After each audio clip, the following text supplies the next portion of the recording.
La nouvelle est tombée cette semaine. Intouchable vient d'être choisi pour représenter la France dans la course aux Oscars 2013. L'acteur Omar Sy, dont l'installation à LA avait été annoncée en juin dernier, serait déjà sur place. Pour preuve, cette photo prise dans un restaurant à Los Angeles qu'a diffusé Johnny Hallyday sur un réseau social. Ça va être un peu la chasse à la célébrité, ça va être sympa ça. En ce moment, Omar Sy, c'est number one. On est sur du 10 000 euros, 20 000 euros, 30 000 euros. Omar Sy se donne un an pour conquérir Hollywood. Un challenge professionnel, mais aussi une aventure familiale avec sa femme et ses 4 enfants. À quoi va ressembler la vie d'Omar Sy à Los Angeles? C'est comme ça à Hollywood. Beaucoup de fêtes, des stars, tout le monde veut être invité. Marion Cotillard, Johnny Hallyday, David Guetta ou Danny Boone, de plus en plus de stars françaises se laissent séduire par la Cité des Anges. Logement, apprentissage de l'anglais, école pour leurs enfants, maîtrise des codes du Star System. Quels défis doivent-ils relever pour réussir leur rêve américain? Los Angeles, plus de 330 jours de soleil par an. La plus grande concentration de stars internationales au monde. Une mégalopole de 4 millions d'habitants qui s'étend sur plus de 1200 km², soit plus de 10 fois Paris.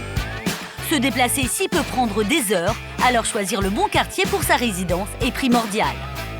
Il y a quelques semaines, Omar Sy s'est déplacé en personne pour visiter cette maison sur les hauteurs de Los Angeles. Hello. Bonjour, entrez. Une maison d'architecte à 1 800 000 euros. Dans cette maison, il y a plein de ces baies vitrées coulissantes. Ça s'ouvre complètement. Omar a vraiment adoré. 400 mètres carrés, 4 chambres, un grand dressing et un salon équipé d'un projecteur pour des séances de cinéma privé. Le tout dans le quartier chic et tranquille de Los Feliz. Cette villa correspondait vraiment à ce que voulait Omar Sy. C'est une maison moderne, très design, mais aussi familiale dans un quartier où l'on peut se balader à pied en toute sécurité. Et ça, c'est un vrai plus. Et évidemment, l'accessoire indispensable de tout rêve californien, la piscine. Faire des soirées autour de la piscine, ça fait partie du mode de vie à Hollywood. Tout le monde veut être invité. La piscine, la vue et en même temps l'intimité, c'est ce dont rêve tout le monde ici. Toutes les célébrités veulent ça.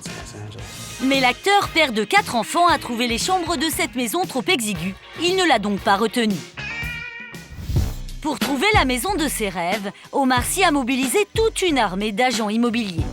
Mark Criff est l'un d'entre eux. Installé à Los Angeles depuis 30 ans, il est l'homme incontournable que les stars françaises appellent lorsqu'elles cherchent une maison à Los Angeles. David Guetta, Danny Boone, Arthur ou encore Johnny Hallyday ont tous fait appel à ses services. Ils veulent des volumes, ils veulent du neuf, très important, une nouvelle construction. Cette fois, ce n'est pas à Omar Sy, mais à une assistante venue en son nom que Mark Criff a fait visiter cette villa. Pour vivre le rêve américain, il faut y mettre le prix. À l'année, c'est 25 000 $ par mois.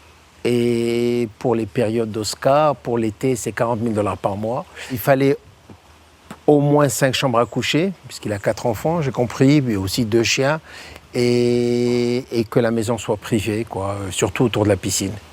20 000 € par mois pour 650 mètres carrés habitables. Un budget conséquent mais nécessaire pour vivre sur les collines d'Hollywood, aux côtés de Leonardo DiCaprio ou de Keanu Reeves. Omar Sy n'aura finalement pas fait affaire avec cet agent immobilier. Dans le milieu, les rumeurs vont bon train, mais personne ne sait réellement où l'acteur a finalement décidé de poser ses valises. S'il y a une star française qui n'a pas réussi à garder le secret sur son adresse, c'est Johnny Hallyday. Il y a 2 ans, le rocker s'est fait construire cette nouvelle maison pour 7 millions d'euros à Pacific Palisades. Manque de chance, leur voisine immédiate est une actrice américaine très en vue à Hollywood. Il a acheté sa maison en face de la maison de Kate Hudson. C'est sûr que s'il voulait être plus discret, il aurait dû aller ailleurs. Une agitation que subit Johnny sans en être la cause. Car à Los Angeles, les stars françaises passent incognito et entretiennent des relations presque cordiales avec les paparazzis.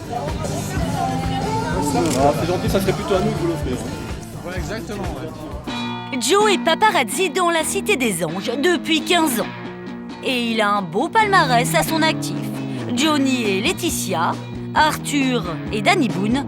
Il connaît toutes les adresses personnelles des stars françaises à Los Angeles.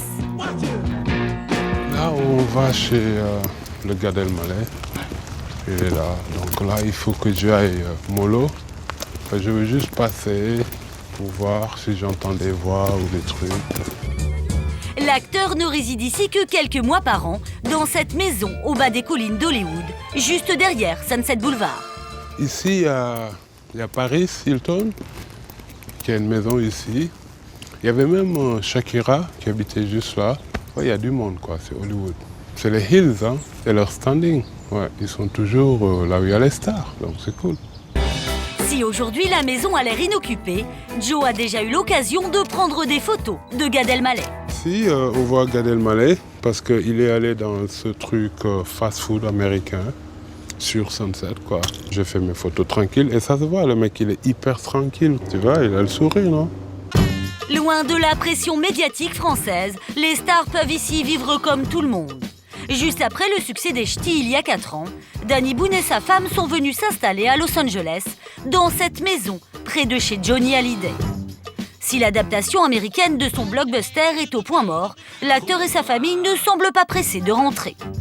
Ici, les stars adoptent un way of life à l'américaine, entre sport et shopping, et peuvent scolariser leurs enfants dans des écoles réputées.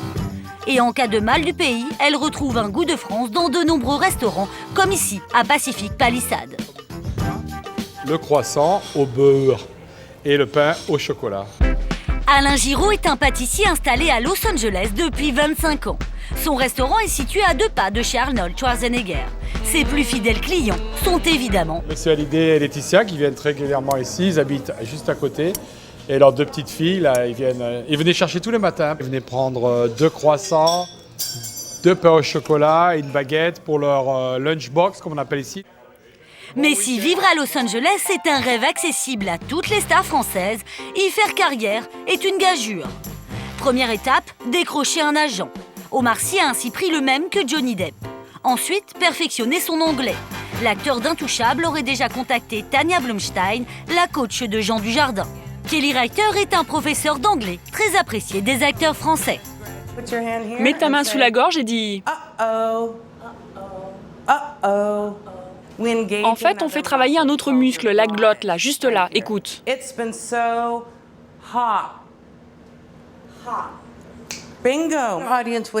J'ai donné des cours à Olivier Martinez, Michel Larocque, Bérénice Bejo et Anthony Delon. Bérénice Bejo est venue me voir juste après le tournage du film Chevalier avec Heath Ledger. Elle était à Los Angeles, elle réfléchissait à une éventuelle carrière aux États-Unis. Pendant les 4 sessions où nous avons travaillé ensemble, notre objectif était de convaincre un agent influent de la prendre sous son aile. Il fallait donc préparer les réponses aux questions habituelles, comme « Parlez-moi de vous » ou encore « Quels sont vos atouts ?» Alors on a répété. À la fin d'un de ces entretiens, l'agent lui a dit « Mais je croyais que vous étiez française !» Il était bluffé, il en avait même oublié sa nationalité. Et ça veut vraiment dire que j'ai rempli ma mission. En général, pour gommer son accent, il faut entre 3 et 6 mois de leçons hebdomadaires à raison de 100 € l'heure. Pourtant, pas besoin d'un anglais impeccable pour réussir à Hollywood. C'est bien aux États-Unis parce que tu as le droit de mettre le drapeau que tu veux. Installé aux États-Unis depuis 14 ans, Gilles Marini a réussi à se faire un nom il y a 4 ans en incarnant un bel Italien dans le film Sex and the City. Avec cette plastique parfaite, en une scène, le Français devient soudain une star que l'on s'arrache. Gilles Marini est une exception à Hollywood. Parti de rien, inconnu en France, il enchaîne les rôles dans des séries américaines. Preuve ultime de sa réussite, il vient d'être définitivement adopté par ce pays. Et là, c'est mon dernier Grand Prix d'interprétation. Dans lequel où ma maman serait très très fière, parce qu'elle est très contente que je sois ici, aux États-Unis. C'est le fait que maintenant je suis américain. Et je viens de recevoir ça il n'y a pas longtemps. Bon, j'ai une sale tête dessus. Mais quand même, Grâce à sa nouvelle célébrité, il y a 3 ans, Gilles et sa famille ont pu déménager dans une maison plus spacieuse, avec un jardin et une piscine. Il a alors choisi de vivre près de son lieu de travail, à Studio City. Juste à quelques centaines de mètres, les studios Radford, CBS Radford. Ici, j'ai tourné des trucs de Dancing with the Stars, Hot in Cleveland. Il y a plein de séries comme CSI New York. C'est pour ça que Clooney il habite dans le coin et beaucoup de gens du business habitent dans le coin. Comme ça, ils peuvent aller au studio en 2 secondes, quoi. Et si ses enfants, Georges et Juliana, sont bilingues, Gilles Marini veille à ce qu'ils n'oublient pas leurs racines françaises. Le saucisson, ça manque pas? Qu'est-ce que tu racontes? Regarde. Un bon petit saucisson français. Les gens ici qui vendent des produits de France, ou les pâtissiers, boulangers, tout ça, c'est des gens qui, quand même, qui se font une fortune. Hein. Parce que la France est extrêmement appréciée au niveau culinaire, on dira, hein, on va dire. C'est super bon. Je suis en train de mordre dans ma jeunesse. Tu veux bien? Dans ce pays où la philosophie est de croire à ses rêves, Gilles Marini a pu aller au bout des siens et affiche sans complexe ses signes extérieurs de réussite. C'est mon petit bijou. C'est ma femme qui l'a acheté et qui l'a fait restaurer. Ils ne jugent pas ici les gens. Plus tu réussis, plus ils sont contents pour toi. Quand tu travailles dans mon business, c'est purement ton talent et ce que tu veux faire avec ta vie. Et s'ils voient que tu as envie, il n'y a absolument rien qui t'arrête. Ils appellent ça « the sky is the limit ». Aux États-Unis, où le ciel est la seule limite, Omar Sy, lui, s'est donné 1 an pour atteindre les étoiles. Dans quelques mois, il défendra Intouchable pour l'Oscar du meilleur film étranger, espérant bien connaître le même sort que Jean Dujardin.